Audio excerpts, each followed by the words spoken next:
سزائی کہ دنیا میں محمد مصطفی مبارک ہو زمانے کو امام الانبیاء سزائی کہ دنیا میں محمد مصطفی مبارک ہو زمانے کو امام الانبیاء ہوئی روشن شب یلدا کہ ان کے نور سے ہر دم ہوئی روشن شب یلدا کہ ان کے نور سے ہر دم رہے ظلمت وہاں کیسے جہاں نور بھلائے صدائی کہ دنیا میں محمد مصطفی شغف کا درس سکھلایا وہ حق نسب امت کو شغف کا درس سکھلایا وہ حق نسب امت کو خبر دی بے نواؤں کو تمہارے رہنما صدائی کہ دنیا میں محمد مصطفی مبارک ہو زمانے کو امام الانبیاء میں کہہ دوں چاند سا کیسے کہ ان کے چہرہ انور کو میں کہہ دوں چاند سا کیسے کہ ان کے چہرہ انور کو قمر شرمائے جس کے سامنے وہ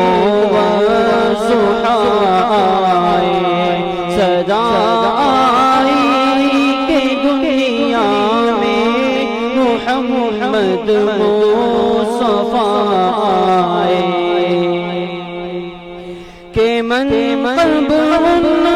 کا پوچھو شب معراج سے یارو کہ من کا پوچھو شب معراج سے یارو نبی ہے مقتدی سارے وہ بن کر مقتدا آئے صدائی کہ دنیا میں محمد مصطفی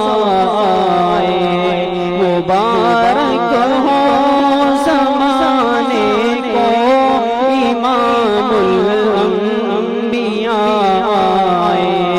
مبارک ہو زمانے کو امام الانبیاء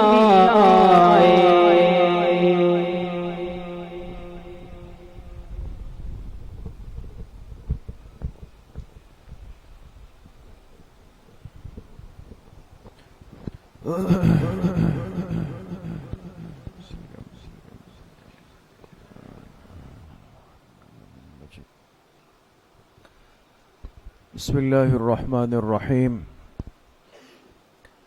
الحمد لله وكفى وسلام على عباده الذين اصطفى خصوصا على سيد الرسل وخاتم الأنبياء وعلى آله وأصحابه الأتقياء أما بعد فأعوذ بالله من الشيطان الرجيم بسم الله الرحمن الرحيم والذي أرسل رسوله بالهدى ودين الحق ليظهره على الدين كله ولو كره المشركون وقال رسول الله صلى الله عليه وسلم بعثت لأتمم مكارم الأخلاق صدق الله وصدق رسوله النبي الكريم یا رب صل وسلم دائما ابدا علی حبیبک خیر الخلق کلہم۔ تمام حضرات ایک مرتبہ محبت و عقیدت سے درود شریف پڑھ لیں۔ اللہم صل علی محمد وعلی آل محمد کما صلیت علی ابراہیم وعلی آل ابراہیم انک حمید مجید۔ اللہم بارک علی محمد وعلی آل محمد کما بارکت علی ابراہیم وعلی آل ابراہیم انک حمید مجید۔ میرے انتہائی قابل قدر دوستوں، بھائیوں اور بزرگوں، چونکہ ماہ مبارک ربیع الاول کا آغاز ہو چکا ہے اور اس مہینے کو خاص نسبت ہے اولین اور آخرین کے سردار محبوب کائنات جناب رسول اللہ صلی اللہ علیہ وسلم کی ولادت باسعادت سے، اس نسبت سے پچھلی مجلس میں بھی آپ حضرات کے سامنے کچھ بات عرض ہوئی تھی کہ ماہ ربیع الاول میں ہماری ذمہ داری کیا بنتی ہے۔ آج کی یہ مجلس نمبر 2 جو ہے یہ بھی خصوصی مجلس ہے اور اس میں انشاءاللہ کوشش ہوگی کہ اس مختصر وقت میں ہم سیرت طیبہ کا ایک خاکہ اور خلاصہ پیش کر سکیں، آپ کی ولادت سے لے کر آپ کی وفات تک۔ ایک مسلمان کے سامنے اپنے پیارے محبوب صلی اللہ علیہ وسلم کی پوری زندگی ہو، آپ کی زندگی کا ہر موقع ہو، آپ پر جو حالات آئے، جو کیفیات آئی، کس ترتیب کے ساتھ آپ نے زندگی گزاری ہے، گھر کی، مسجد کی، بازار کی، تجارت کی، دعوت کی، جہاد کی، زندگی کا ایک ایک لمحہ اور گوشہ ہمیں سیرت طیبہ سے ملے گا۔ انسان کو زندگی گزارنے کا سلیقہ سمجھ میں آتا ہے دوستو۔ آج یہ جو بے نظمی اور بے ترتیبی ہماری زندگی میں ہے، جہاں منہ اٹھایا انسان جا رہا ہے، نہ ہماری زندگیوں میں ادب آداب ہے، نہ سلیقہ ہے، نہ نظم ہے۔ اس کی بہت بڑی وجہ میرے دوستو بزرگوں یہ ہے کہ ہم نے سب کچھ سیکھا ہے اور سیکھتے ہیں، سنتے ہیں، وقت دیتے ہیں، لیکن اگر وقت نہیں ہے تو حضور علیہ الصلوۃ والسلام کی مبارک زندگی کو سننے اور سیکھنے کا نہیں ہے۔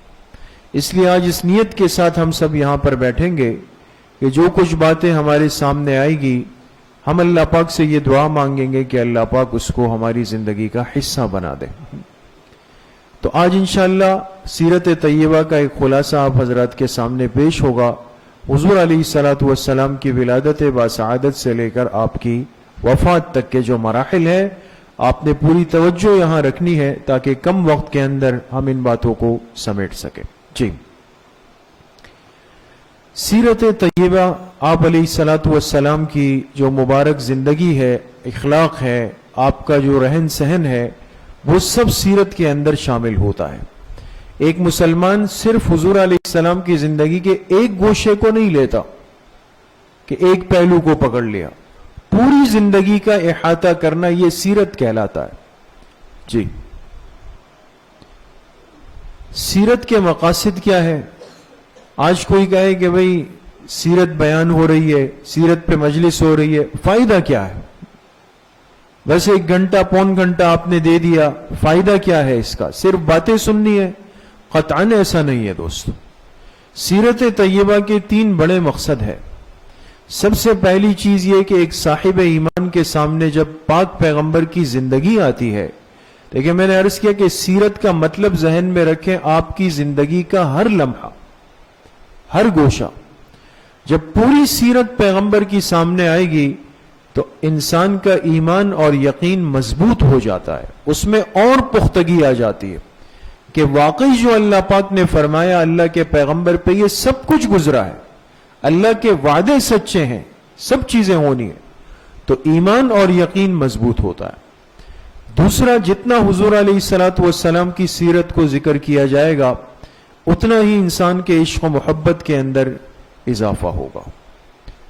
اور تیسری بات یہ ہے کہ جب انسان سیرت کو سمجھ کر پڑھتا ہے، سنتا ہے، سلیقہ زندگی سے آگاہی ہوتی، اس کو انسانی زندگی کے گزارنے کا ڈھنگ سمجھ میں آتا ہے کہ میری زندگی کیسے ہونی چاہیے۔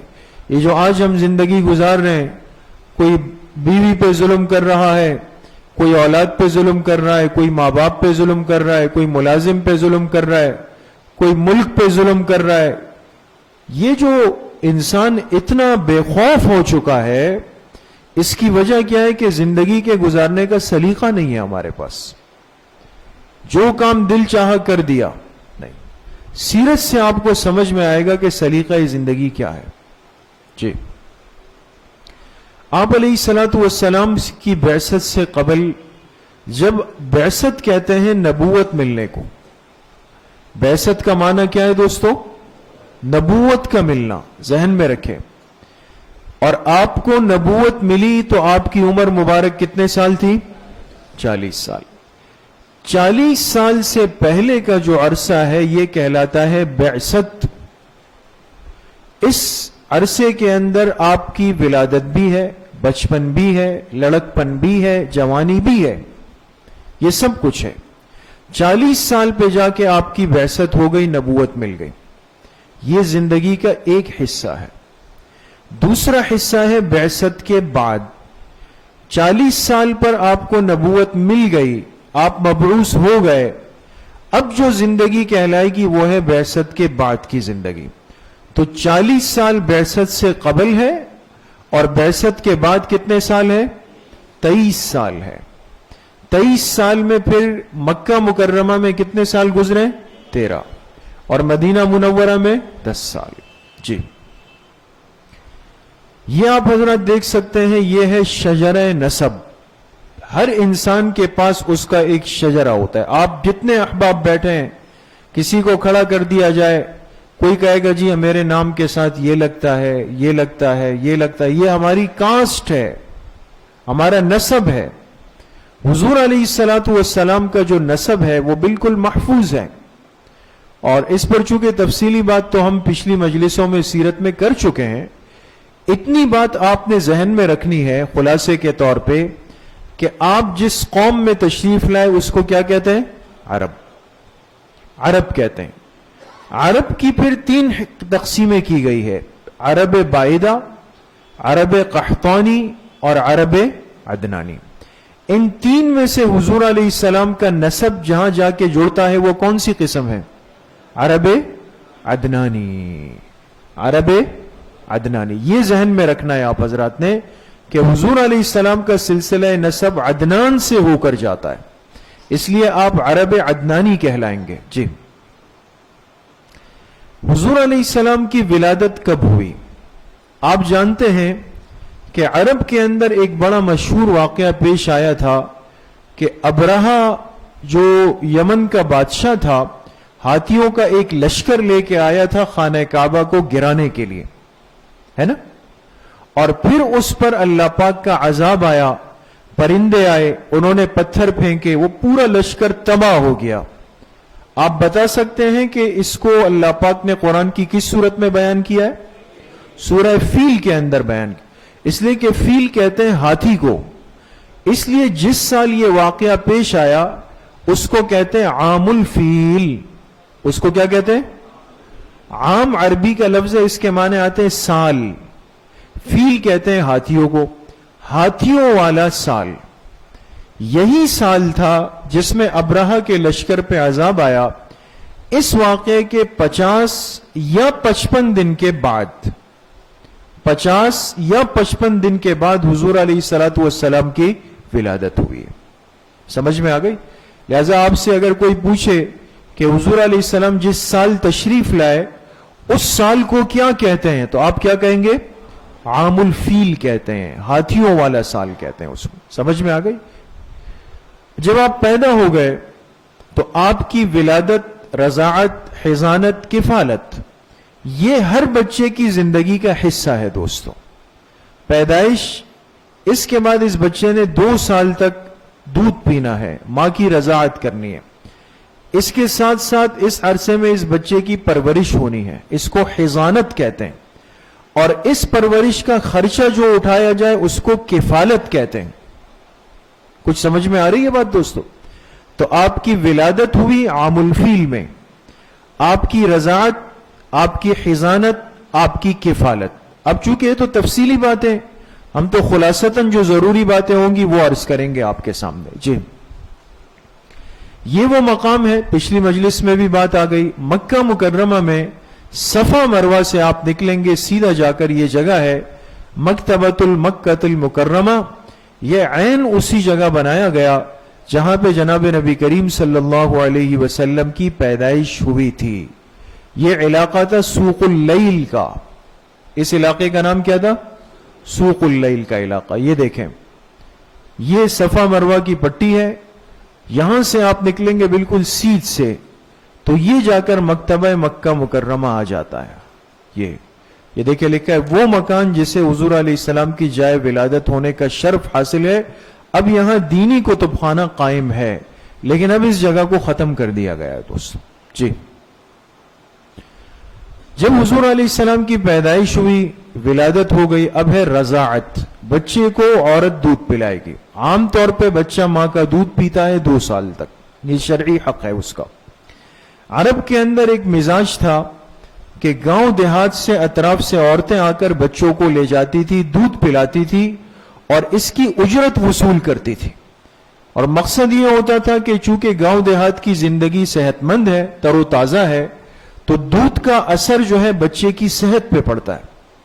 تو اس زمانے میں بھی عورتیں آ کر مکہ مکرمہ سے بچوں کو گود لے کے چلی جاتی تھی. تو آپ علیہ الصلوۃ والسلام کو جب عورتیں آئی لینے کے لیے تو یہ سعادت جس عورت کے حصے میں آئی اس کا نام گرامی کیا ہے؟ حضرت حلیمہ سعدیہ رضی اللہ عنہ. یہ وہ خوش نصیب عورت ہے اس امت میں کہ جس کی گود میں آپ علیہ السلام نے 2 سال دودھ پیا. کیا شان ہے دوستو. اس حضرت حلیمہ سعدیہ کا جو تعلق ہے وہ کون سے قبیلے سے؟ بنو سعد ہے. یہ طائف کے قریب علاقہ ہے. بالکل طائف مکہ کے اطراف میں بہت خوبصورت جگہ ہے، پرفضا مقام. جیسے ہمارے ہاں لوگ کہتے ہیں بھئی ہم کاغان ناران جا رہے ہیں، مری جا رہے ہیں، تو یہ بنو سعد کا علاقہ طائف کے قریب ہے اور یہ بالکل بعینی ہی وہ جگہ ہے جہاں حضرت حلیمہ سعدیہ کی رہائش تھی. جی، یہ وہ. اچھا، اب حضور علیہ الصلوۃ والسلام جب رضاعت کی مدت گزار دی، واپس اپنی والدہ کے پاس آ گئے. چونکہ آپ کے والد کا انتقال آپ کی پیدائش سے 3 مہینے پہلے ہو چکا تھا، تو آپ کی والدہ حضرت آمنہ آپ کو لے کر گئی اپنے ننیال مدینہ منورہ کے قریب. اللہ کی شان یہ کہ وہاں سے واپسی پر ایک جگہ ہے جس کو ابوا کہتے ہیں. کیا کہتے ہیں؟ ابوا کہتے ہیں. اس ابوا نامی مقام پر حضرت آمنہ کی، آپ علیہ السلام کی والدہ مبارکہ کی طبیعت خراب ہو گئی. آپ کی عمر مبارک قریب 6 سال تھی، 6 سال کے بچے. والدہ کی طبیعت خراب ہو گئی، دوبارہ ننیال لے جایا گیا، لیکن اسی بیماری میں حضرت آمنہ کا انتقال ہوا. والد کا سایہ پہلے سر پہ نہیں ہے اور 6 سال کی عمر تک پہنچے ہیں کہ والدہ بھی دنیا سے رخصت ہو گئی.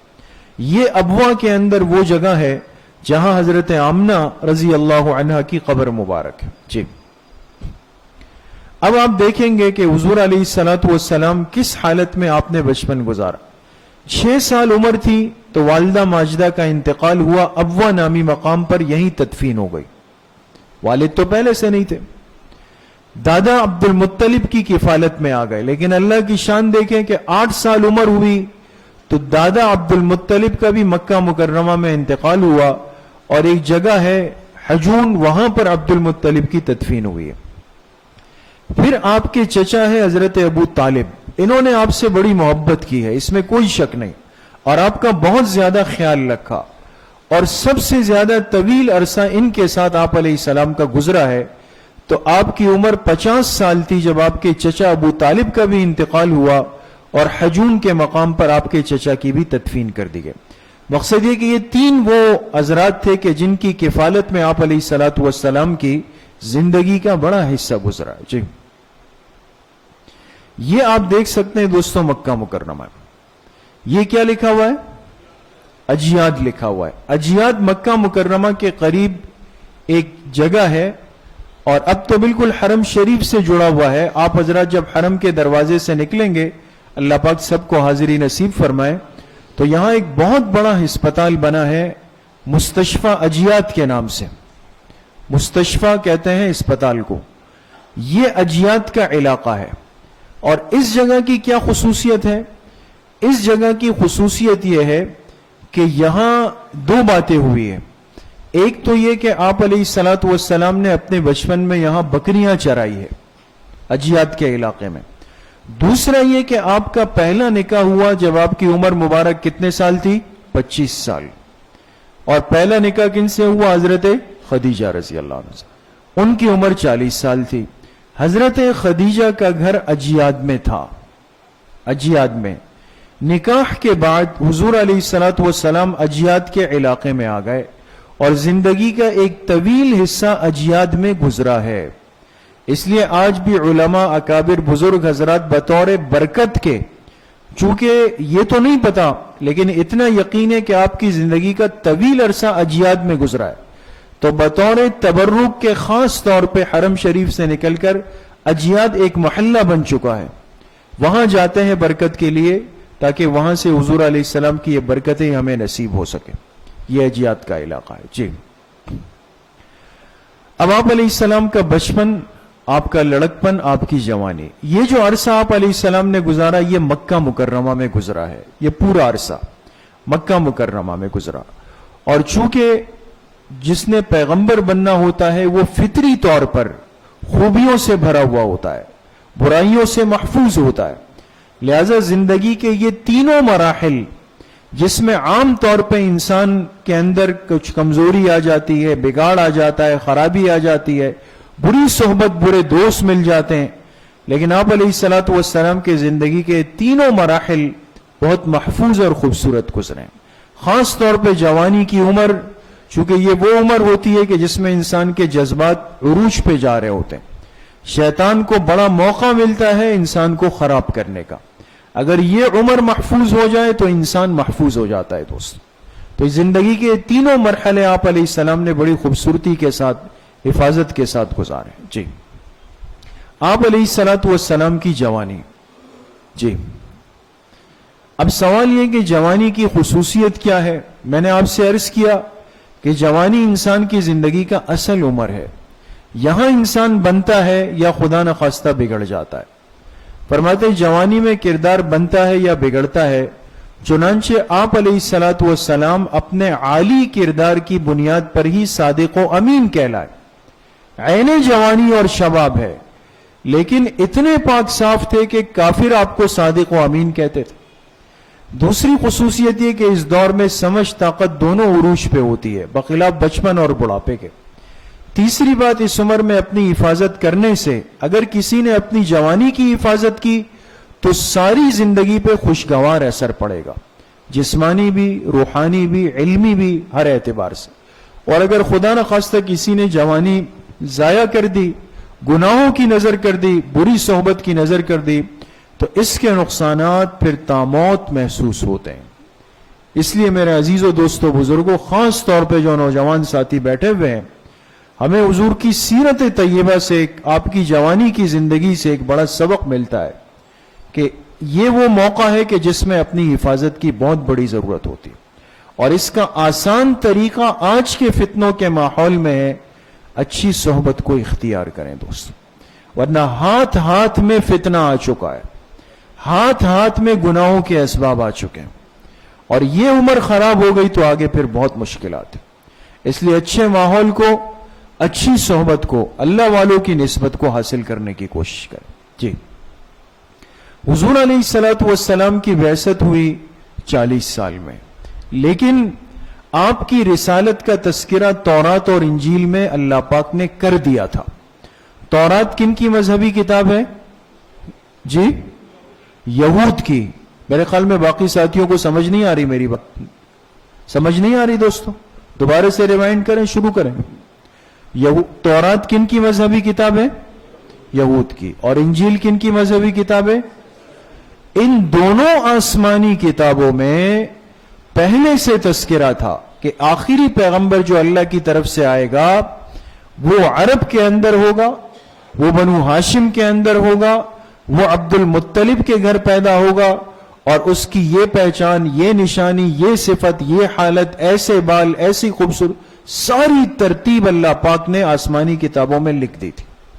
اس لیے یہود کے علماء بھی، عیسائیوں کے علماء بھی ڈھونڈتے تھے کہ وہ بچہ کہاں پیدا ہوتا ہے۔ جی،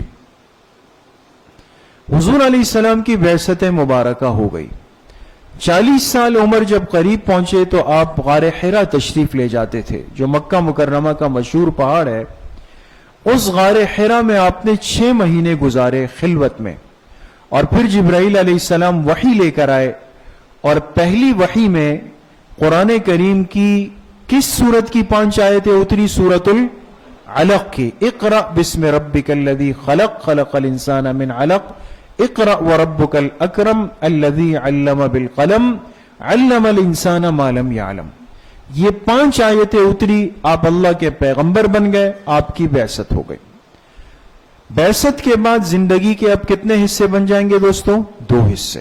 اب بات ہو رہی ہے 40 سال کے بعد کی، بعثت کے بعد کی۔ ایک حصہ آپ کی زندگی کا ہے بعثت سے لے کر ہجرت تک، یہ کہلاتا ہے کون سی زندگی؟ مکی زندگی۔ دوسرا حصہ ہے ہجرت سے لے کر وفات تک، یہ کہلاتا ہے کون سی زندگی؟ مدنی زندگی۔ جی، مکی دور کی کل مدت کتنے سال ہے؟ 13 سال۔ اب یہ جو 13 سال ہے، ابھی آپ کے سامنے بات آئے گی، یہ 13 سال آپ نے اصل کام جو کیا وہ کیا تھا؟ دعوت اسلام۔ 13 سال میں آپ کا اصل مقصد، اصل مشن، اصل ہدف، اصل قربانی تھی کہ اللہ کے دین کی دعوت دی جائے۔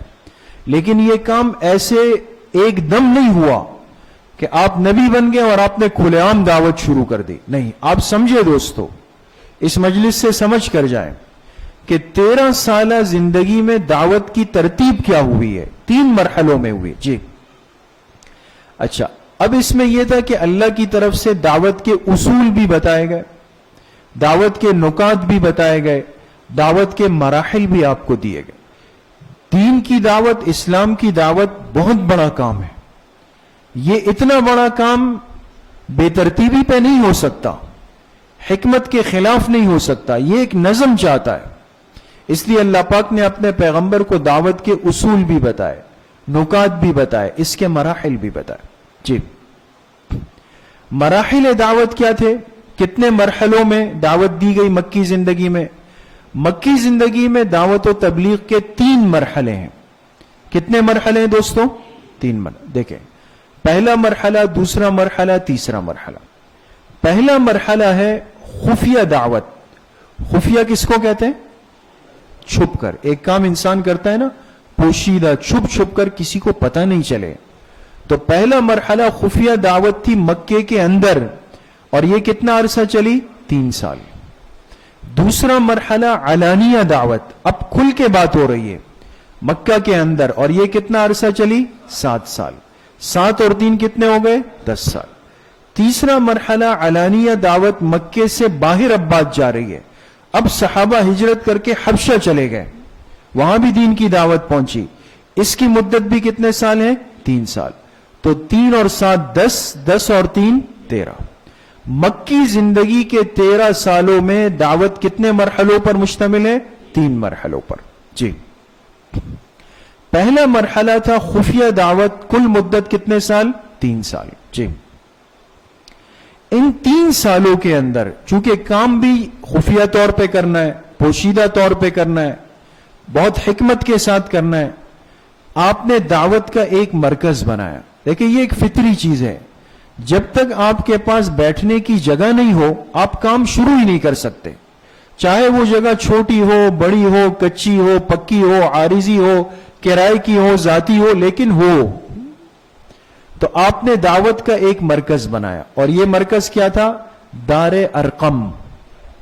دار صفا کی پہاڑی کے ساتھ ایک نوجوان صحابی تھے، حضرت ارقم رضی اللہ عنہ، بالکل نوعمر لڑکے تھے، ان کا گھر اسلام کی دعوت کا پہلا مرکز بنا۔ پھر طریق دعوت کیا تھا؟ آپ نے ایک ترتیب بتائی صحابہ کو، ہر ایک سے بات نہیں کرنی، مجمع میں نہیں کرنی، کھل کے نہیں کرنی، اکیلے اکیلے ساتھیوں کو تلاش کرو، اور سمجھ میں آئے کہ واقعی یہ بات سنے گا، سمجھنے کی کوشش کرے گا، جا کے کسی کی جاسوسی نہیں کرے گا، تو اس سے بات کرو، ترتیب بتائے۔ اور پھر اس دعوت کا نتیجہ کیا نکلا؟ آہستہ آہستہ، بہت دھیرے دھیرے، لیکن لوگ قریب آنے لگ گئے، لوگ قبول کرنے لگ گئے۔ جی، دوسرا مرحلہ تھا علانیہ دعوت اندرون مکہ۔ اب 3 سال ہو گئے، اب کچھ لوگ تیار ہو گئے، اب بات ہو سکتی ہے کھل کے۔ تو 7 سال کے عرصے میں اب آپ علیہ السلام نے مکہ مکرمہ کے بازاروں میں، اطراف کی منڈیوں میں، مجمعوں میں، گھروں میں جا کر بات کرنا، دعوت دینا شروع کر دی۔ جی، اسی عرصے میں ایک بڑا واقعہ پیش آیا حبشہ کی طرف ہجرت کا، اس لیے کہ جب کھل کے بات شروع ہوئی تو کفار کے ظلم شروع ہو گئے، اور اس کے نتیجے میں جب حد ہو گئی تو آپ نے اجازت دی کہ بھئی کچھ لوگ ہجرت کر کے چلے جائیں۔ تو حبشہ کی طرف جو ہجرت ہوئی ہے دوستو، یاد رکھیں یہ 2 مرتبہ ہوئی ہے۔ کتنی مرتبہ ہوئی؟ تو پہلی مرتبہ 12 مرد 4 خواتین، کل 16 افراد ہے، شوال سن 5 نبوی میں یہ ہجرت کر کے گئے، لیکن وہاں ایک غلط اطلاع آ گئی۔ حبشہ میں کسی نے بتایا کہ مکہ مکرمہ کے حالات اچھے ہو گئے، صلح ہو گئی ہے، اختلافات ختم ہو گئے، اب کوئی پریشانی نہیں ہے۔ تو ظاہر سی بات ہے ایک بے گھر آدمی کہے گا کہ میں گھر چلا جاؤں۔ تو یہ جو 16 افراد تھے یہ واپس آ گئے۔ جب واپس مکہ آئے تو پتہ چلا کہ حالات پہلے سے زیادہ بدتر ہو گئے، اور انہوں نے جب ان کو پکڑا، کہا بھئی کہاں گئے، کیسے گئے، کیوں گئے، اور زیادہ ان پر تشدد اور ظلم شروع کر دیا۔ بالآخر کیا ہوا؟ آپ علیہ السلام نے پھر فرمایا کہ بھئی ہجرت کر کے حبشہ چلے جاؤ۔ تو اب اس سے بڑی تعداد گئی، 83 مرد اور 19 خواتین، 102 افراد دوسری مرتبہ ہجرت کر کے حبشہ چلے گئے۔ جی، تیسرا مرحلہ تھا اب دعوت اسلام مکہ سے باہر جا رہی ہے۔ ایک تو کچھ لوگ حبشہ چلے گئے، حبشہ، اور خود آپ علیہ الصلوۃ والسلام مکہ سے نکل کر کہاں گئے؟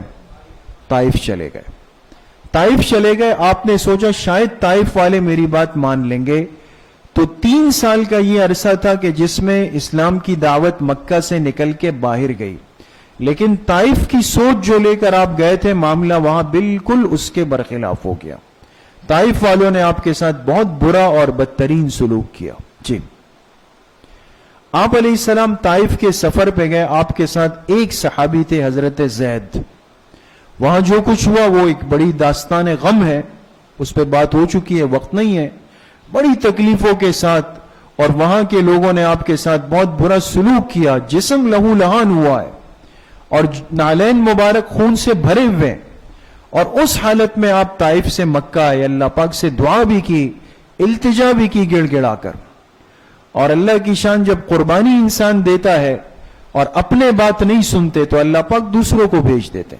راستے میں اللہ نے جنات کی ایک جماعت کو بھیج دیا، انسان نہیں مان رہے، اللہ پاک نے فرمایا جنات آپ پر ایمان لائیں گے۔ جنات آئے اور آپ پر ایمان لائے، ایک جماعت تھی۔ تیسری بات یہ کہ اب آپ نے محسوس کیا کہ شہر کے لوگ بات قبول نہیں کر رہے، تو قبائل کی طرف جانا چاہیے۔ گاؤں اور دیہات کی زندگی میں آپ نے قبائل عرب میں اسلام کی دعوت شروع کر دی۔ جی،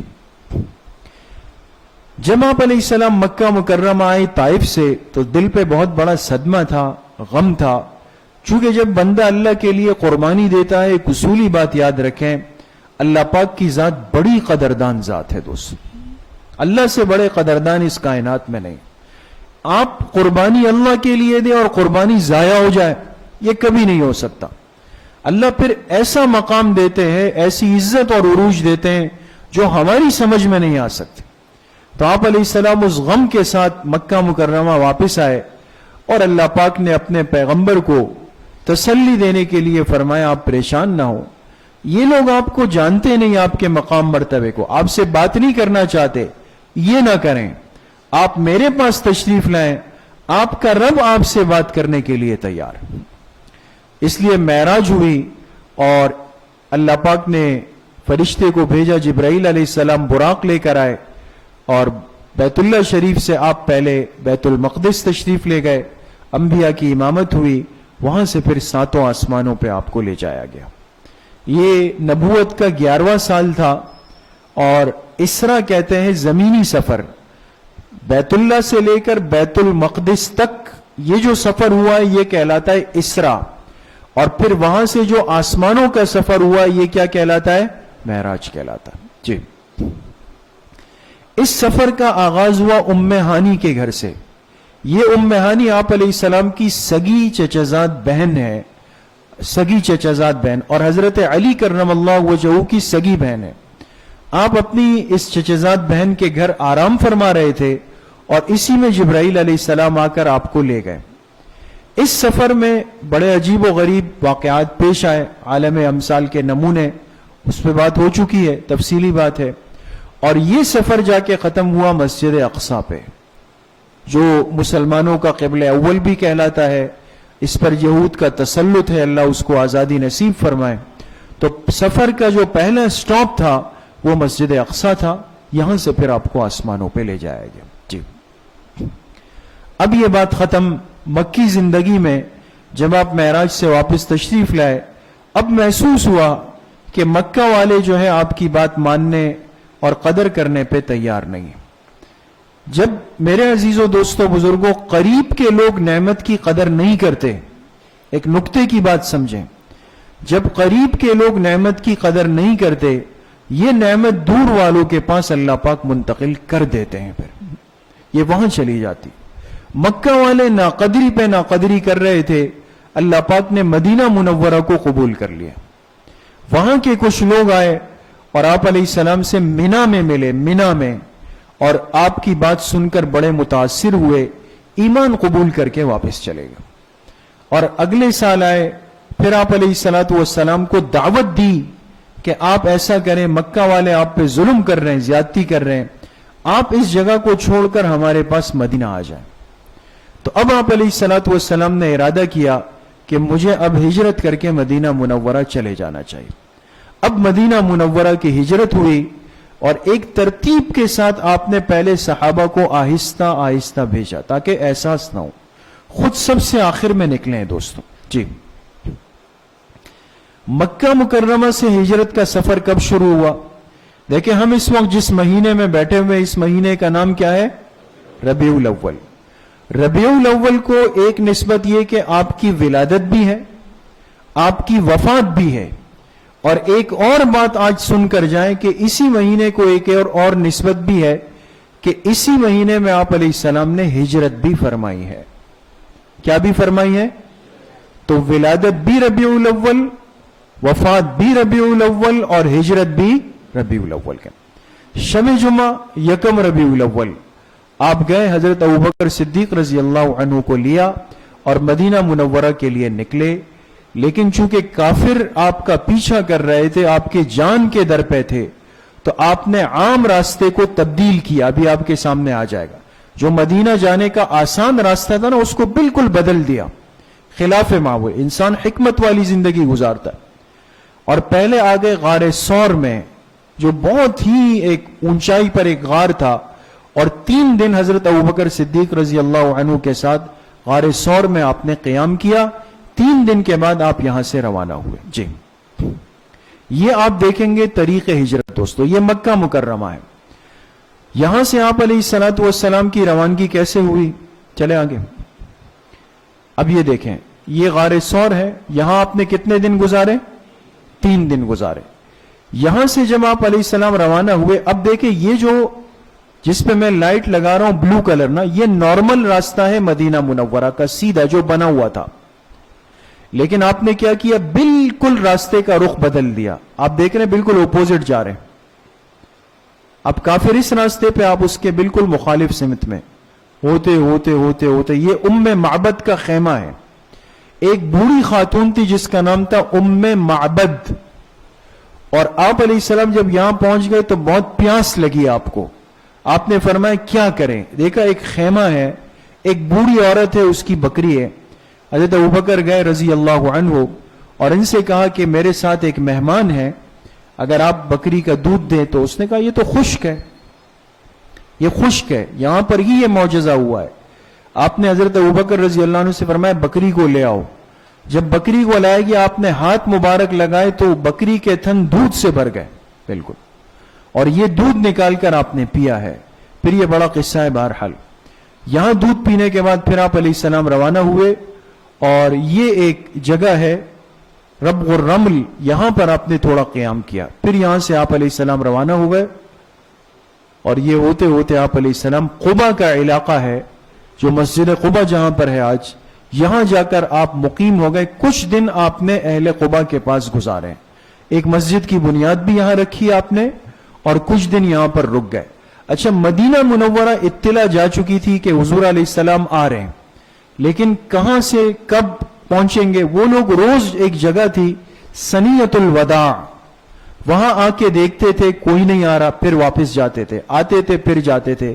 اس کیفیت میں 3 دن گزر گئے، آپ قبا کے اندر رکے ہوئے تھے۔ جی، مدینہ منورہ میں جب انصار کی حالت یہ تھی کہ وہ روز آپ کے انتظار میں آتے تھے، لیکن آپ قبا میں رکے ہوئے، اور پھر جب پیر کا دن ہوا، پیر کے دن تو آپ قبا کے علاقے سے نکلے، یہ 12 ربیع الاول، اور مدینہ منورہ کے اندر آپ علیہ السلام داخل ہوئے ہیں پیر 12 ربیع الاول کو۔ جب قبا میں آپ رکے ہیں تو یہاں آپ نے مسجد کی تعمیر کی ہے، اسی مسجد کو آج کیا کہتے ہیں؟ مسجد قبا کہتے ہیں۔ اور اسی مسجد کی فضیلت ہے کہ جس نے یہاں 2 رکعت نفل اخلاص کے ساتھ پڑھ لیے، آپ علیہ السلام نے فرمایا اس کو مقبول عمرے کا ثواب ملے گا۔ جی، اب مدینہ منورہ تشریف آوری ہو گئی، یہ لوگ استقبال میں تھے، معصوم بچیاں جو ہے وہ اشعار پڑھ رہی تھی۔ جمعے کا دن ہے 16 ربیع الاول، آپ مدینہ منورہ کی حدود میں داخل ہو گئے۔ انصار نے جو مدینہ منورہ کے رہنے والے تھے آپ کا بھرپور استقبال کیا، اور چھوٹی چھوٹی بچیاں تھیں، انہوں نے ایک ترانہ پڑھا عربی زبان میں، وہ ابھی آپ کے سامنے آ بھی جائے گا۔ اور جب آپ علیہ الصلوۃ والسلام داخل ہوئے تو اونٹنی پر سوار تھے۔ اب ہر صحابی یہ چاہتا تھا کہ آپ میرے گھر آ جائیں، تو آپ نے فرمایا دعوہا فإنہا مأمورۃ، فرمایا میری اونٹنی کی مہار کوئی نہ پکڑے، کوئی اس کو ہاتھ نہ لگائے، یہ مأمور ہے اللہ کی طرف سے، یہ خود جا کر جہاں بیٹھے گی میں وہیں پر رکوں گا۔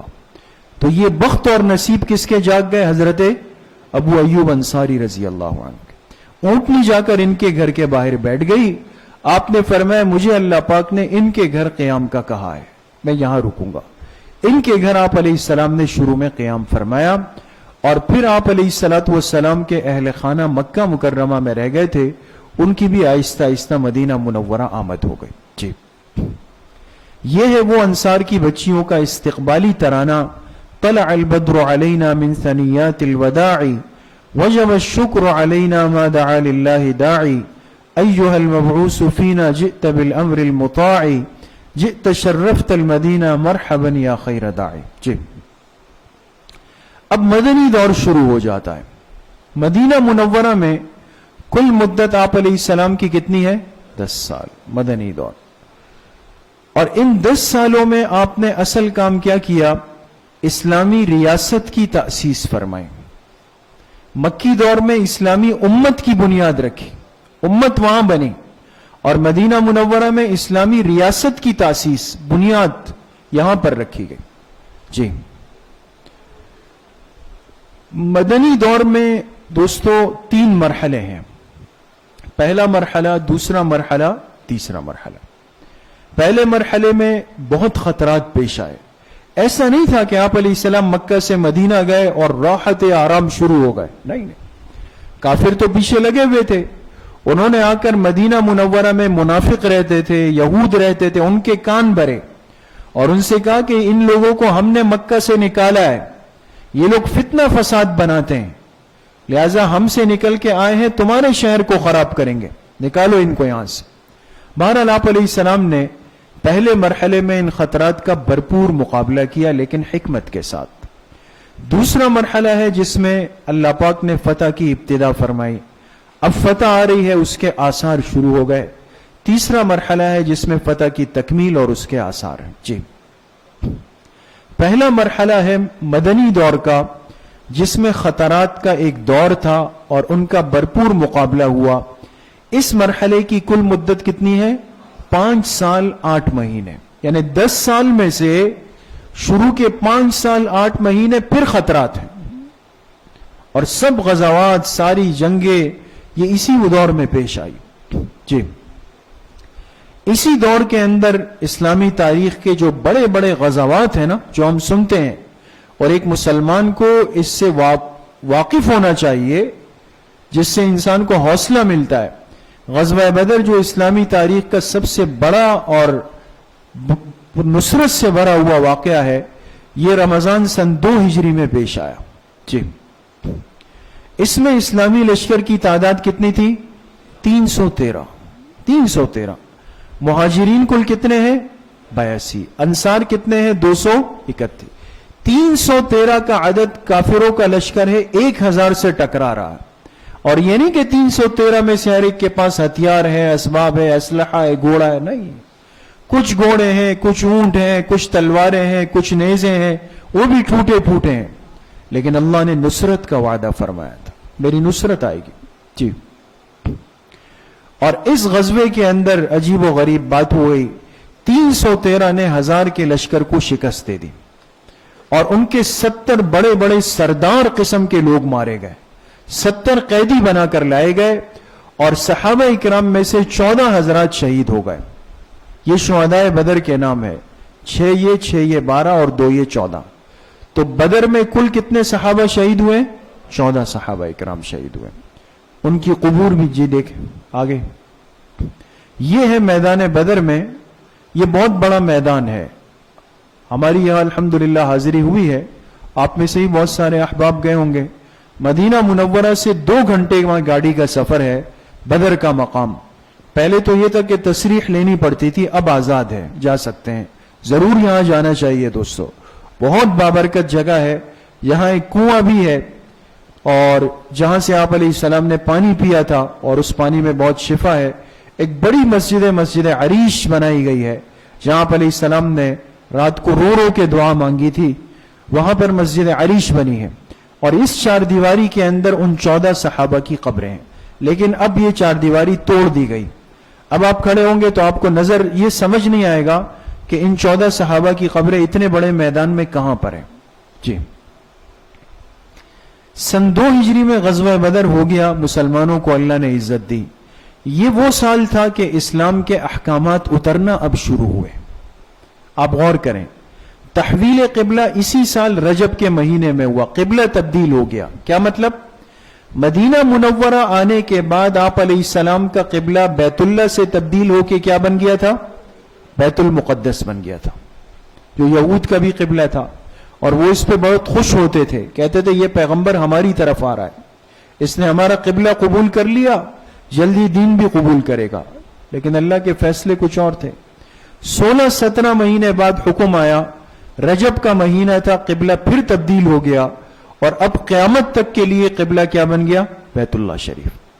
اسی سال سن 2 ہجری شعبان میں رمضان کے روزوں کی فرضیت کا حکم آیا. شوال میں عید الفطر کے احکامات اترے، شوال میں صدقہ فطر کے احکامات اترے، ذوالحجہ میں عید الاضحیٰ کے احکامات اترے. اسی سال ذوالحجہ میں قربانی کے احکامات بھی اترے. یعنی اس سال کافی احکامات اترے.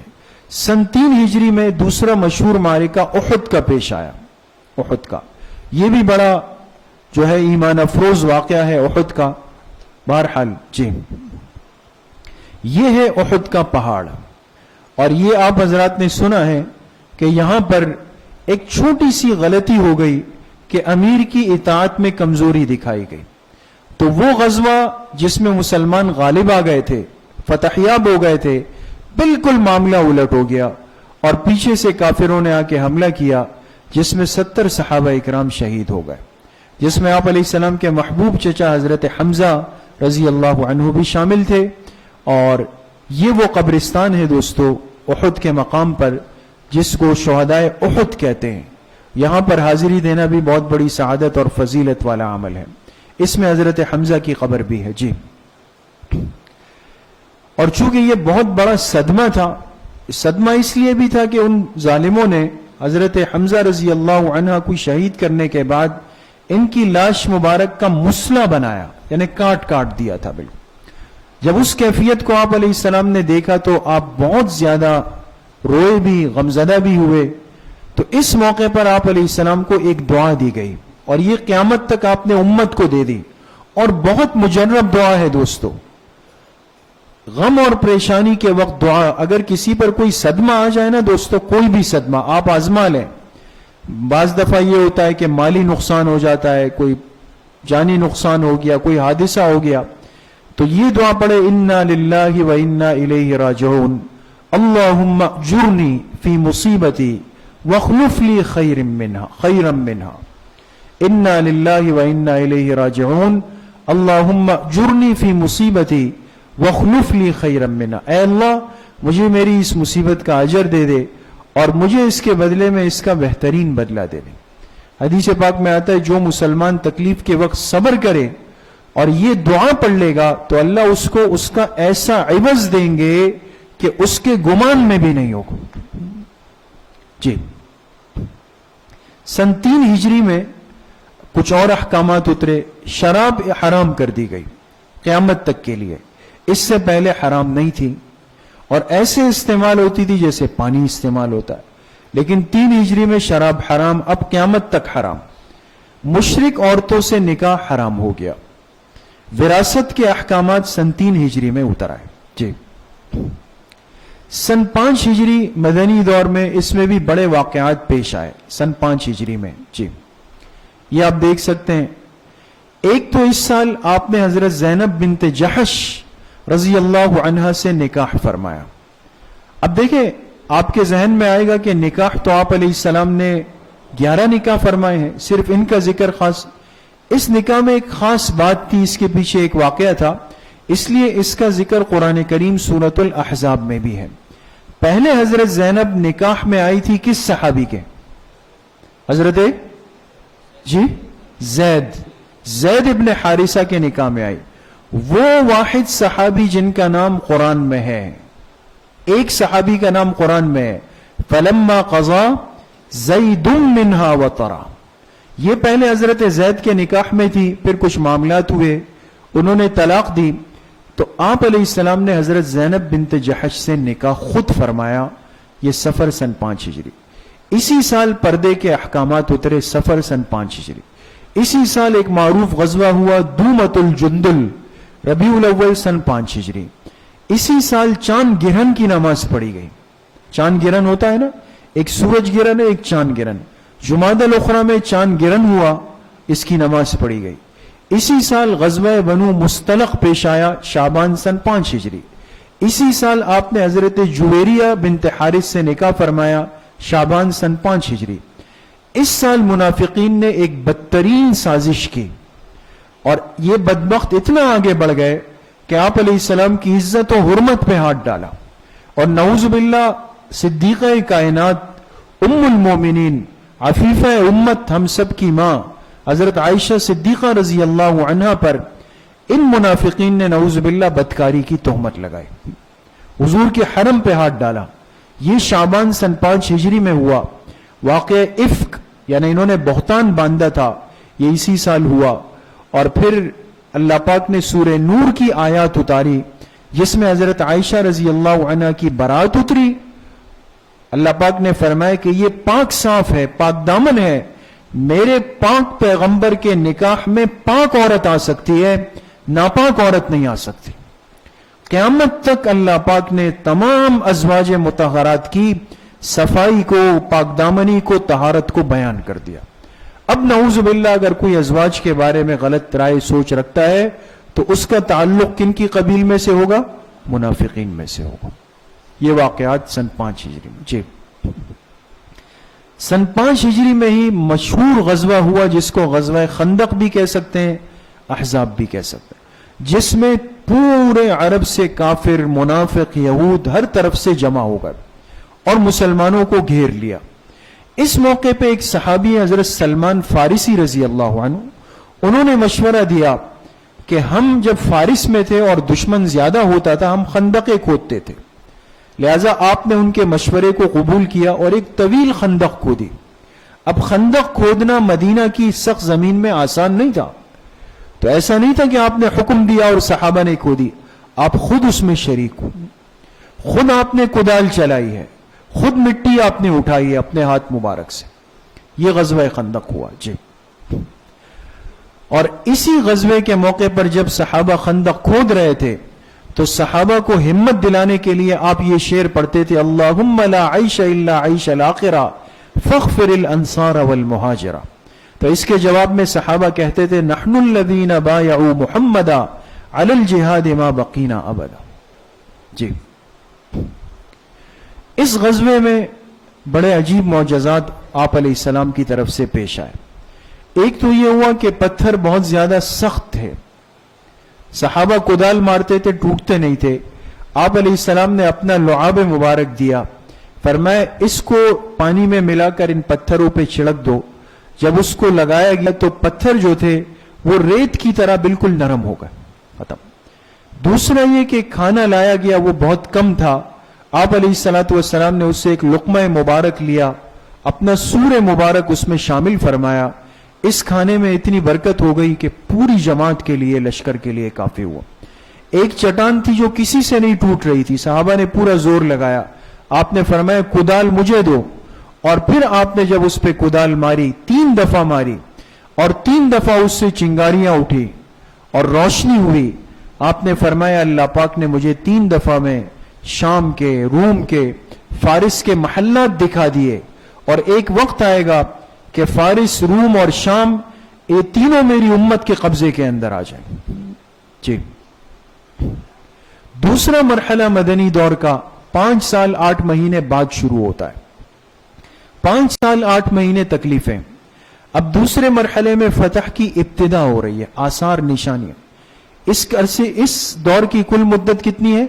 1 سال 11 مہینے. اس میں صلح حدیبیہ ہو گیا. آپ علیہ السلام 6 سال تھا، بڑی طلب تھی کہ ہم عمرے کے لیے چلے جائیں. احرام باندھا 1400 صحابہ کے ساتھ گئے، لیکن تفصیلی واقعہ ہے کہ وہاں انہوں نے حدیبیہ ایک جگہ ہے، یہ مسجد حدیبیہ ہے، وہاں پہ آپ علیہ السلام کو روک دیا کہ بھئی آپ نہیں جا سکتے. یہ 1 ذی القعدہ سن 6 ہجری. پھر بہرحال ایک معاہدہ ہوا اور اس میں کچھ شقیں طے ہو گئی، اور ان شقوں کے نتیجے میں ایک شق یہ تھی کہ اس سال تو واپس چلے جائیں، اگلے سال آ کر آپ لوگ عمرہ بھی کر لیجئے گا، ہتھیار کے بغیر آئیں گے. اور ایک شق یہ طے ہوئی کہ اب 10 سال تک ہم آپس میں جنگ نہیں کریں گے. اب یہ ظاہراً یہ باتیں سمجھ میں نہیں آ رہی تھی کہ بھئی کافر غالب ہو رہے ہیں، لیکن آپ علیہ السلام نے فرمایا نہیں، اللہ پاک نے مجھے فرما دیا ہے کہ یہ فتح مبین ہے، تم حوصلہ رکھو. چنانچہ اسی صلح حدیبیہ کے نتیجے میں اللہ پاک کی بڑی نصرتیں آئیں. جی. یہ ہے وہ مقام حدیبیہ کا جہاں پر یہ تاریخی معاہدہ ہوا. جی. اچھا، اب جب آپ علیہ السلام واپس گئے تو دیکھیں ایک شق میں نے عرض کیا کہ کیا تھی کہ 10 سال تک آپس میں جنگ نہیں ہوگی. اس سے آپ علیہ السلام نے اس کو غنیمت سمجھا، اور اب آپ نے ارادہ کیا کہ پوری دنیا کے بڑے بڑے بادشاہوں کو اسلام کی دعوت دی جائے. خطوط لکھے گئے، مکتوبات لکھے گئے. آپ علیہ السلام کی مہر مبارک، یہ جو یہ شکل ہے، یہ تیار کی گئی، اس لیے کہ آپ کو کہا گیا کہ جو بادشاہ ہے وہ اس خط کو قبول کرتے ہیں جس پہ مہر اسٹیمپ لگی ہو. تو یہ پہلا موقع تھا، آپ نے اپنی مہر بنائی اور اس پر محمد الرسول اللہ لکھوایا صلی اللہ علیہ وسلم، لیکن اس ترتیب پر کہ آپ کا اسم مبارک نیچے، پھر رسول، پھر لفظ اللہ، یہ اس خطوط پہ لگا. جی.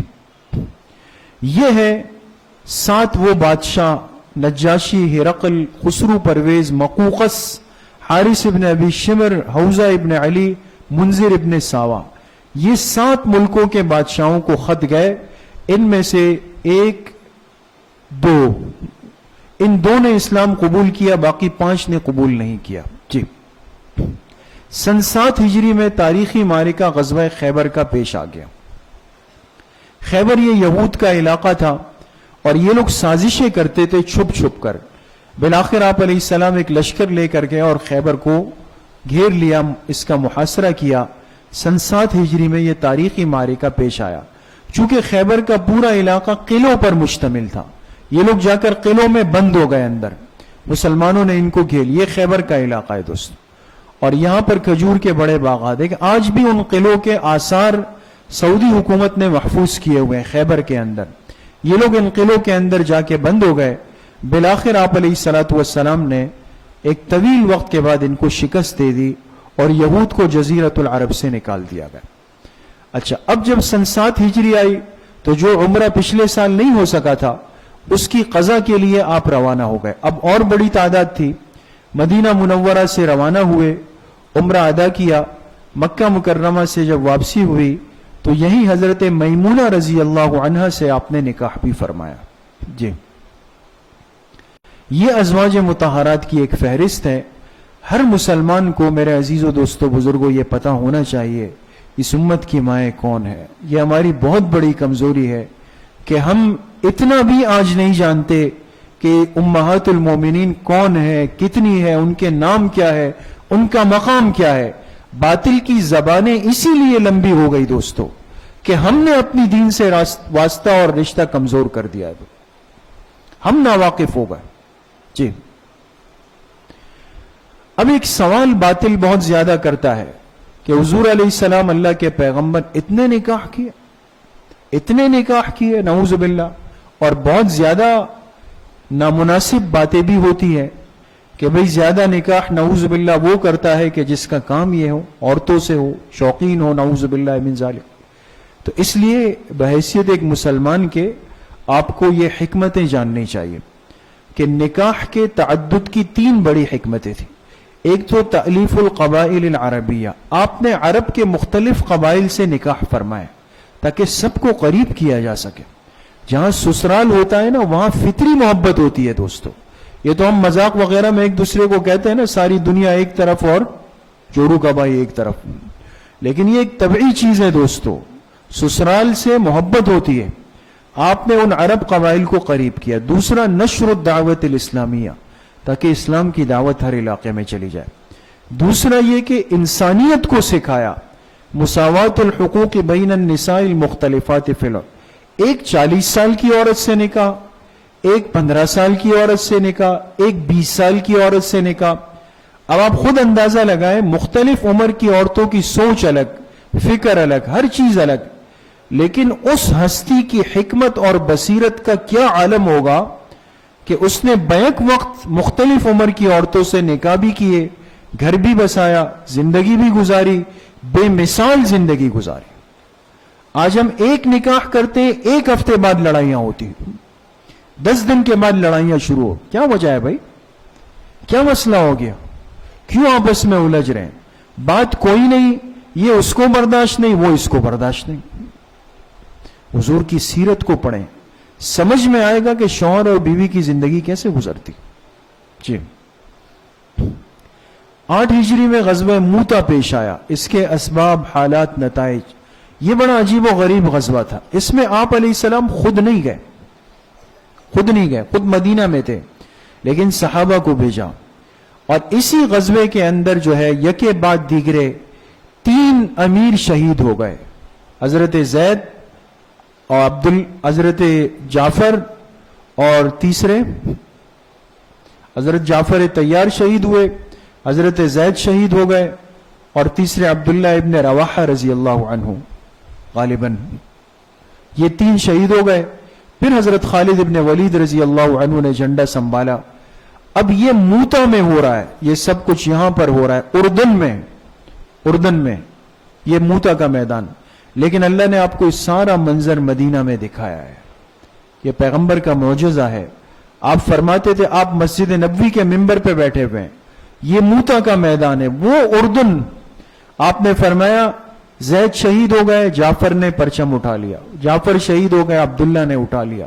جب تینوں شہید ہو گئے تو آپ نے فرمایا اب اسلام کا جھنڈا اس شخص نے اٹھا لیا ہے جو سیف من سیوف اللہ ہے، اللہ کی تلواروں میں سے ایک تلوار ہے، خالد ابن ولید۔ یہ سارا منظر آپ نے بیان کیا۔ یہ دیکھیں اردن میں ان صحابہ کی قبریں اس جگہ پر بنائی گئی۔ جی، اب تیسرا مرحلہ فتح کی تکمیل آثار، اس کی کل مدت 2 سال 6 مہینے۔ جی 8 ہجری میں مکہ مکرمہ فتح ہوا ہے. یہ وہی شہر ہے جہاں سے ایک وقت میں آپ کو نکالا گیا, ظلم ہوا, زیادتیاں ہوئی, آپ کو آپ کے گھر سے بے گھر کرنے کی کوشش ہوئی, لیکن اللہ کا وعدہ تھا آپ نے آنا ہے واپس. سن 8 ہجری میں آپ علیہ السلام فاتح بن کے مکہ مکرمہ میں داخل ہوئے. مدینہ منورہ سے نکلے, یہ سفر ہے جحفہ, پھر قدیت, پھر بطن مر, اور پھر یہاں سے ہو کر آپ علیہ السلام مکہ مکرمہ میں داخل ہو گئے. جی یہ دیکھیں, آپ نے 5 دستے بنائے تھے. 4 یہ تھے, خود آپ بالکل بیچ میں دستے کی قیادت فرما رہے تھے. یہ 5 دستے تھے. مکہ مکرمہ آپ دیکھیں آپ علیہ السلام کی زندگی جیسے ایک جرنیل ہوتا ہے نا, فوج کا ماہر. آپ کی زندگی کو دیکھے تو انسان حیران ہوتا ہے. آپ نے پورے مکہ مکرمہ کو 5 طرف سے گھیر دیا اور 5 دستے مقرر فرمائے. جی اور جب داخل ہوئے تو اب یہ وہی لوگ ہیں جنہوں نے ظلم کیے تھے, اب کانپ رہے ہیں, پسینہ نکل رہا ہے, پتہ نہیں ہمارے ساتھ کیا ہوگا. تو آپ نے فرمایا جو ابو سفیان کے گھر داخل ہو جائے اس کو امن, جو اپنے گھر کا دروازہ بند کر لے اس کو امن, جو مسجد حرام میں داخل ہو جائے اس کو بھی امن, سب کو امن دے. جی یہ آپ دیکھ سکتے ہیں دوستو, یہ ہے بیت اللہ شریف. یہ شعب ابی طالب ہے جہاں آپ علیہ السلام کو ایک طویل عرصہ محاصرہ بائیکاٹ کیا گیا تھا. اب آپ مکہ مکرمہ داخل ہو رہے ہیں, سر مبارک پہ کالا عمامہ ہے. فتح کے موقع پر احادیث میں سیاہ رنگ کا عمامہ پہننا ثابت ہے. سر جھکا ہوا ہے, اونٹنی پر بیٹھے ہوئے ہیں, اور اپنے ساتھ اسامہ ابن زید کو سواری پہ بٹھایا ہوا. کس دروازے سے داخل ہوئے؟ باب الفتح سے. یہ ہے دوستو, آپ بیت اللہ شریف جائیں گے نا تو باب الفتح ہے. اس لیے علماء نے کتابوں میں لکھا کہ کوشش کی جائے, دیکھیں مسئلے کو سمجھے, بعد میں کہیں کہ بھئی امام صاحب نے یہ بتا دیا, نہیں, مسئلے کو سمجھے. کوشش کی جائے کہ عمرے پہ جانے والا اگر سہولت ہو تو جس دروازے سے داخل ہو وہ کون سا دروازہ ہے؟ باب الفتح ہے. جی اور جب آپ علیہ السلام مکہ مکرمہ میں داخل ہو گئے, اس موقع پر آپ نے ایک بڑا تاریخی خطبہ ارشاد فرمایا جو خطبہ نبوی کہلاتا ہے. بہرحال اب تو وقت نہیں ہے, لیکن اس میں آپ علیہ الصلوۃ والسلام نے وضاحت فرمائی کہ دیکھو آج اللہ کی طاقت غالب آ گئی, کفر کی طاقت میرے پیروں کے نیچے ہے, لیکن میں کسی پر ظلم و زیادتی نہیں کروں گا. اذهبوا فانتم طلقاء, جاؤ, سب کے سب اللہ پاک کے لیے معاف کر دیے گئے. جی اب فتح مکہ کے بعد آپ علیہ السلام واپس مدینہ آ گئے. سن 9 ہجری میں صدقات کا نظام بنایا گیا, اور سن 9 ہجری میں غزوہ تبوک بھی ہوا جو اسلامی تاریخ کا مشکل ترین معرکہ ہے, مشکل ترین. جی یہ تبوک ہے, یہ مدینہ منورہ. طویل سفر کر کے آپ علیہ السلام تبوک گئے ہیں, اور یہاں پر رومیوں سے ایک بڑا تاریخی معرکہ, 1 لاکھ سے اوپر تعداد میں رومی لشکر آیا ہے. یہ تبوک کی مسجد ہے. جی اب آپ علیہ السلام جس مقصد کے لیے دنیا میں آئے, آپ کا مشن مکمل ہو گیا. جی اب حج کا حکم آیا. پہلے سال آپ علیہ السلام خود نہیں گئے, حضرت ابوبکر کو امیر الحج بنا کر کے بھیج دیا. حضرت ابوبکر حج کے لیے گئے. جی خود نہ جانے کی وجہ ایک تو یہ تھی کہ وفد آ رہے تھے پوری دنیا سے, دوسرا یہ کہ ایک حج کا پیچھے سلسلہ چل رہا تھا, رائج سلسلہ, جس میں مشرک بھی آتے تھے, سب کچھ ہوتا تھا. تو حضرت علی کو بھیجا کہ جا کے اعلان کر دو آج کے بعد کوئی مشرک حج کے لیے نہ آئے, برہنہ طواف نہیں ہوگا, اب حج ایک ترتیب پر ہوگا. جی اب حجۃ الوداع خود آپ علیہ السلام حج پہ کب تشریف لے گئے؟ سن 10 ہجری کے اندر. حج سے کے لیے ذیقعدہ میں تیاری ہوئی. 25 ذیقعدہ مدینہ سے نکلے, راستے میں 9 دن لگے. 4 ذی الحجہ مکہ میں داخل ہوئے. 4 ذی الحجہ کو عمرے کی ادائیگی فرمائی, اور 4 دن معلّہ علاقہ ہے وہاں پہ قیام فرمایا. جی یہ آپ دیکھ سکتے ہیں مدینہ منورہ سے آپ حج کے لیے نکلے ذوالحلیفہ میں, اور آگے آپ نے ظہر عصر مغرب عشاء پڑھی, پھر تلبیہ پڑھا, اور یہاں سے ہوتے ہوئے آپ علیہ السلام مکہ مکرمہ آ گئے. چلے جی یہ راستے کے وہ مقامات ہیں جہاں آپ قیام کرتے ہوئے آئے ہیں. جلدی شاباش. جی جی جی جی، یہ مکہ مکرمہ آپ پہنچ گئے. اب حج کے لیے جب آئے تو کس دروازے سے داخل ہوئی ہے؟ باب السلام. صفا مروہ کی پٹی میں ایک دروازہ ہے جس کا نام ہے باب السلام. جب آپ داخل ہونے لگے تو آپ علیہ السلام نے یہ دعا پڑھی، اللہم زد ھذا البیت تشریفا وتعظیما ومہابۃ. جی، حج کے بعد آپ مکہ مکرمہ 13 ذی الحجہ تک حج کے اعمال کیے آپ نے. 14 کو آپ مکہ مکرمہ سے واپس نکل گئے مدینہ منورہ، اور مدینہ منورہ آپ واپس تشریف لے آئے سارے اعمال. اب حضور علیہ السلام کا سفر آخرت ہے، حج بھی ہو گیا، سب کچھ ہو گیا. آپ ایک جنازے میں تشریف لے گئے، واپسی میں آپ کو سر میں درد اٹھا، بخار شروع ہو گیا.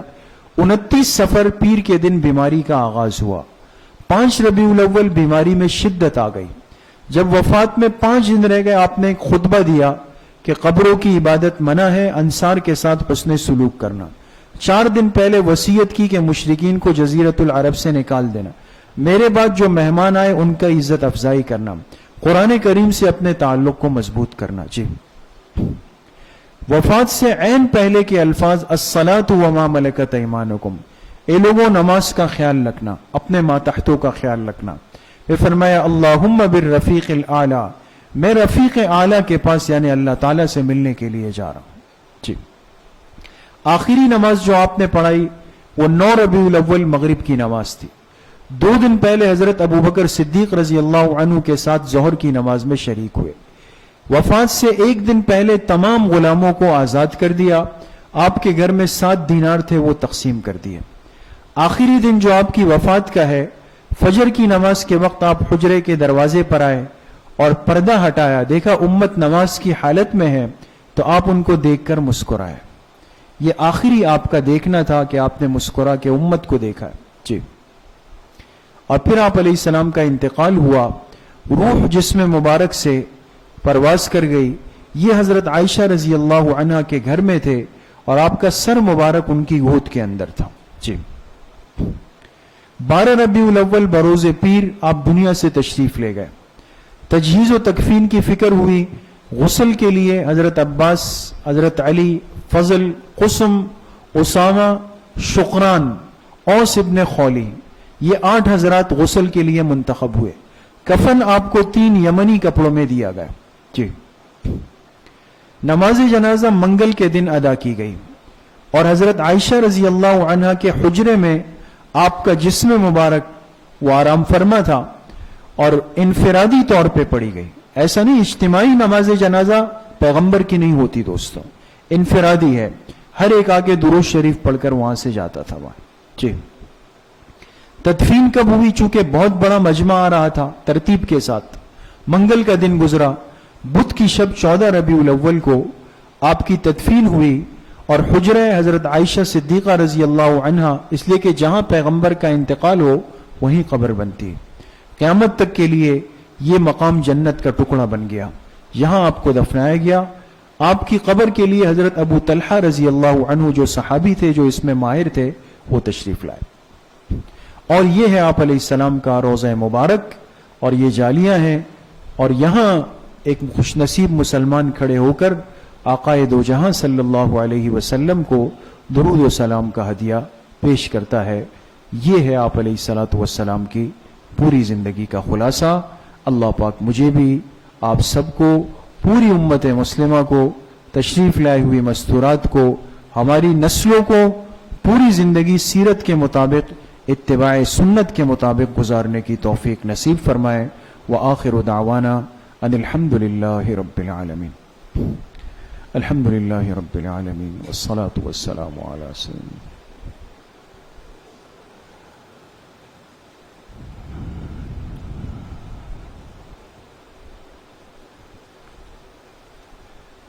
ہماری مسجد کے بہت قدیم اور بزرگ نمازی بخشن بھائی، جن کا گزشتہ دنوں انتقال ہوا ہے، دعا فرمائے اللہ پاک ان کی مغفرت فرمائے، اللہ ان کے درجات کو بلند فرمائے، آنے والے تمام منازل و مراحل کو اللہ پاک آسان فرمائے. پوری امت مسلمہ کے تمام مرحومین کی اللہ پاک کامل درجے میں مغفرت فرمائے. اس ماہ مبارک میں اللہ پاک ہمیں حضور علیہ السلام کی صحیح سچی محبت کا جذبہ سب کو نصیب فرمائے.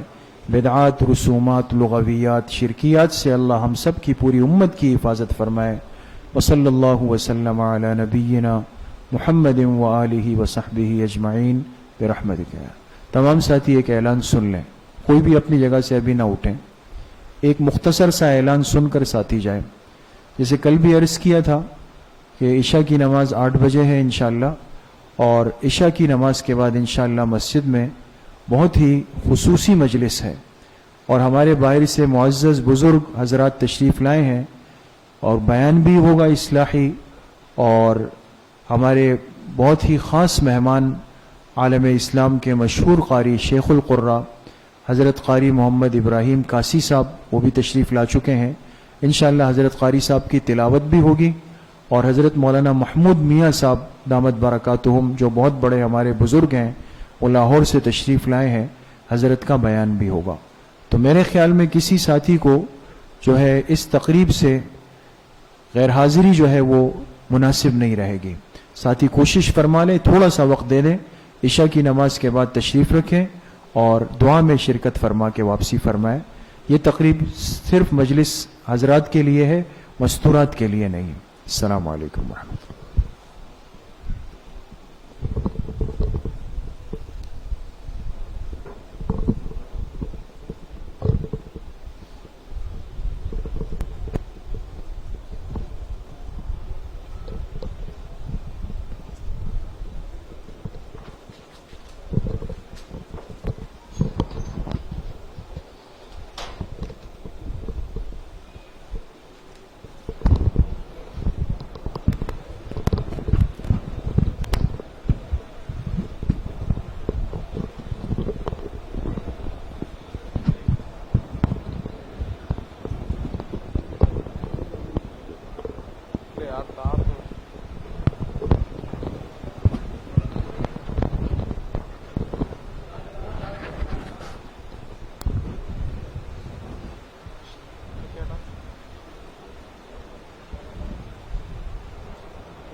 کہاں لگانا ہے اس کو؟